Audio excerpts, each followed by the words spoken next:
तो सबसे पहले हम अपने चैनल का इंट्रोडक्शन करवा देते हैं कि ये हमारा चैनल है अल गज़ाली एकेडमी।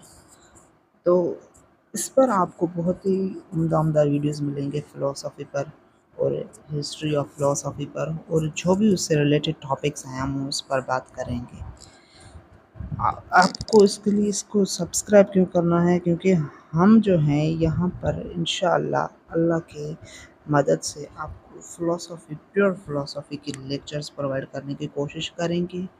और हम अपने आप के बारे में बता देते हैं कि हम कोई फ़िलासफ़ी के प्रोफ़ेसर नहीं हैं, ना ही फ़िलासफ़ी हमारा सब्जेक्ट है बस, और कोशिश कर रहे हैं।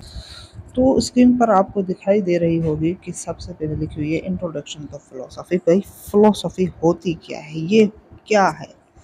ये आपने वर्ड फ़िलासफ़ी कभी ना कभी ज़िंदगी में सुना होगा, स्कूल में तो नहीं सुना होगा, ना ही कॉलेज में सुना होगा, कि यूनिवर्सिटी में कभी-कभी किसी ऐसे इंसान से मिले होंगे जो फ़िलासफ़ी के बारे में बात करता होगा और ये कहता भी फलाँ फ़िलासफ़र, बहुत से फ़िलासफ़र्स के बारे में ये फ़िलासफ़िकल थॉट है फलाँ-फलाँ। तो हम आज उसकी इंट्रोडक्शन के बारे में पढ़ेंगे। फ़िलासफ़ी डेफ़िनेशन, फ़िलासफ़ी है क्या?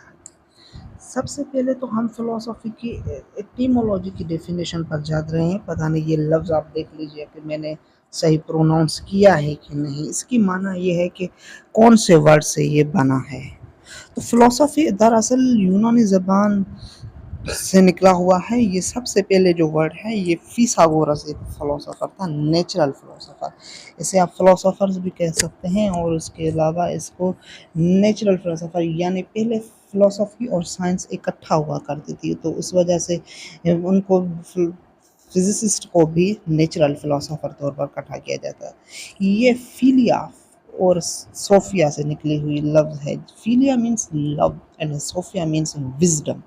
तो अगर हम इसकी सादा डेफिनेशन लफ्ज़ी माना से देखें तो इसका मतलब ये बनता है कि फ़िलासफ़ी उसे कहा जाता है जो विज़डम से लव करता हो। अब भाई विज़डम क्या है? अब विज़डम जो है ये क्लैरिटी है थॉट्स के जानिब से, मतलब ये एक ऐसी सच्चाई, ये मेमोरी के नाम नहीं है जो आप स्कूल में जाते हैं कि भाई ये बहुत ही अक्लमंद है क्योंकि इसको चीज़ें बहुत ही याद रहती हैं।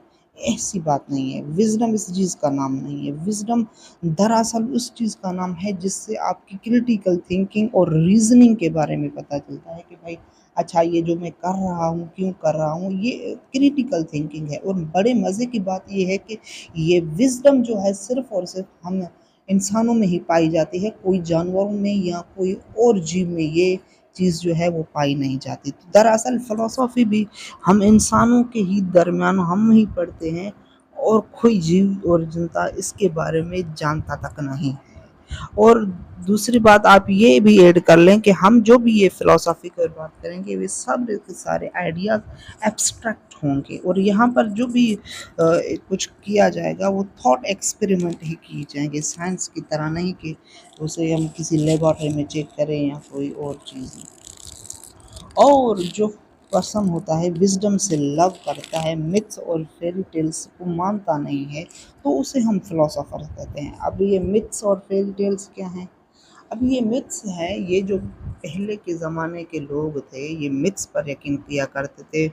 अभी भी आप देखते हैं कि कुछ लोग कहते हैं भाई काली बिल्ली आ गई तो ये जो हमारे काम हैं वो नहीं होंगे, या फिर आप दायाँ आँख, मतलब सड़क दायाँ हाथ में कुछ हो रहा है तो ये होगा, अगर दायाँ हाथ में कुछ इचिंग हो रही है तो इसका मतलब है ये पैसा आएगा। ये दरअसल ये मिथ्स हैं। फ़िलासफ़र उनको मिथ्स से छुड़ाकर अपने दादा परदादा से सुनी-सुनी बातों को छुड़ाकर एक क्रिटिकल थिंकिंग और रीज़निंग के साथ अल्टीमेट ट्रुथ पर पहुँचने की कोशिश करते हैं। ये उनकी जो है अपनी एक चीज़ है कि हम ट्रुथ पर पहुँचेंगे, ना किसी चीज़ को, मतलब किसी चीज़ ऐसी चीज़ पर यकीन नहीं करेंगे जिससे हमें कुछ और ही कर यकीन ना करके, और अल्टीमेट ट्रुथ और लॉजिक को यूज़ करके जो चीज़ें निकाली जाती हैं उनकी दरअसल उसको ही फ़िलासफ़र कहा जाता है।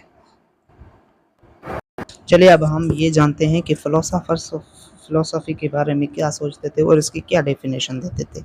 सबसे पहले प्लेटो, ये प्लेटो बहुत ही बड़ा फ़िलॉसफ़ी था, दरअसल इसने ही मेटाफ़िज़िक्स की शुरुआत की थी। तो इसके हिसाब से फ़िलॉसफ़ी जो है वो शुरू होती है वंडर से।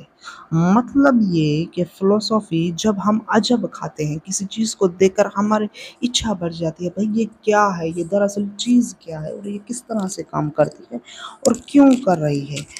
तो हम सिर्फ़ ये शुरुआत है, ये एक अर्ली स्टेजेज़ हैं कि ये जो फ़िलॉसफ़ी को पढ़ने के लिए उस पर मज़ीद, और ये फ़िलॉसफ़ी जो है ये एक डायनामिक प्रोसेस है। ये नहीं कि ये इस फ़िलॉसफ़र ने ये बात कह दी बस उसको अब हमें ये ले लेना चाहिए, बस उसके बारे आगे रिसर्च नहीं करनी चाहिए। नहीं भाई, ये फ़िलॉसफ़ी जो है ये डायनामिक प्रोसेस है, एक चलती हुई प्रोसेस है, एक लंबी प्रोसेस है जिसे मुख्तलिफ एक ही रीज़न से दूसरी एक जेनर क्रिटिक किया, उसके बाद लॉक के बाद ह्यूम, इस तरह से बहुत ही कम अरसा रहती है। यहाँ अब देखें फिज़िक्स में क्या हुआ था कि कौन क्लासिकल मैकेनिक्स लाइट जो टाइम जो था उसको सारी जगह पर एक ही कंसिडर किया जाता था, लेकिन थ्योरी ऑफ रिलेटिविटी ने ये डिस्प्रूव कर दिया है इसको। अगर हम देखें कि इस थ्योरी ऑफ रिलेटिविटी में और ये जो कौन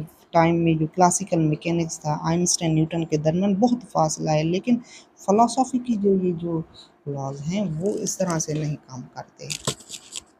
वो जो हैं वो थोड़े अरसे के लिए रहते हैं। अच्छा, हम फ़िलॉसफ़ी में फंडामेंटल क्वेश्चंस पूछे जाते हैं कि मैं कौन हूँ? और कहाँ से आया हूँ और कहाँ जाऊँगा? क्या माइंड और बॉडी एक हो सकते हैं? क्या अल्टीमेट ट्रुथ क्या है? ट्रुथ है क्या? क्या ये चीज़ क्या है? ये जो मैं कर रहा हूँ ये क्या है? ये फंडामेंटल क्वेश्चंस जो है फ़िलॉसफ़ी में पूछे जाते हैं। अब फ़िलॉसफ़ी की एम क्या है? अब हम फ़िलॉसफ़ी पढ़ते ही क्यों हैं? सबसे पहले जो हम फ़िलॉसफ़ी पढ़ते हैं, ये पढ़ते हैं लिबर्टी ऑफ माइंड के हिसाब से, मतलब अपने ज़हन को किसी चीज़ से, डोगमा से, फेरी टेल से, जो हमारे परदादा दादा की ये जो डोगमास थे उनसे छुटकारा हासिल करके एक नए ज़माने, एक नए क्रिटिकल फैक्ट्स की जानिब जाने के लिए हम ये पढ़ते हैं।